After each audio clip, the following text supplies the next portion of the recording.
Միջմշակութային երկխոսության ձևավորում տարբեր էթնիկ խմբերի միջև այս հիմնական նպատակն ունի Ադամի մեդիա մրցանակը, որին մասնակցության հայտ կարող են ներկայացնել Եվրամիության արևելյան գործընկերության 6 երկրների՝ Հայաստանի, Վրաստանի, Ադրբեջանի, Բելարուսի, Մոլդովայի եւ Ուկրաինայի ԶԼՄ-ների ներկայացուցիչները։ Պայմանը մեկն է՝ ներկայացնել ֆիլմեր, հեռուստատեսային եւ առցանց ծրագրեր, որոնք կնպաստեն տարբեր ազգերի էթնիկ, կրոնական եւ մշակութային ավանդույթները կրող մարդկանց խաղաղ գոյությանը։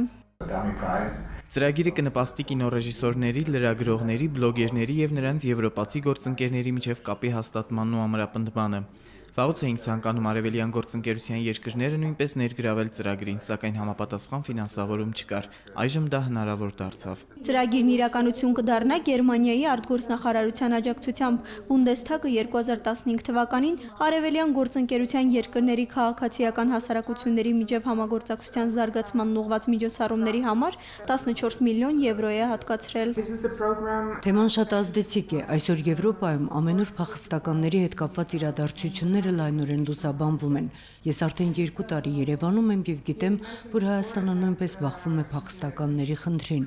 Օրինակ Սիրիայի ժամանած գաղթականների դեպքում։ Միևնույն ժամանակ համոզված եմ, որ այս ոլորտում Հայաստանը շատ բան ունի առաջարկելու։ Ադամի մեդիա մրցանակ 2015-ը կտրվի 6 անվանակարգերում 6 մրցանակով՝ ժամանցային տեղեկատվության, նորությունների եւ կարճամետրաժ ֆիլմերի համար, ինչպես նաեւ երիտասարդ Ադամի մեդիա մրցանակ, մրցանակներ վեբ կայքերի եւ վեբ տեսանյութերի համար։ Հաղթողները ոչ միայն արձանիկներ, այլև դրամական պարգևներ կստանան։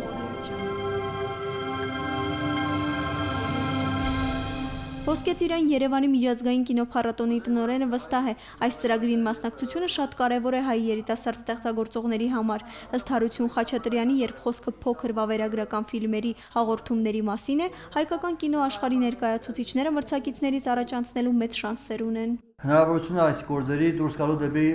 եվրոպական կարևորագույն հեռուստատեսություններ։ Բոլոր լավագույն մշակութային եւ սոցիալական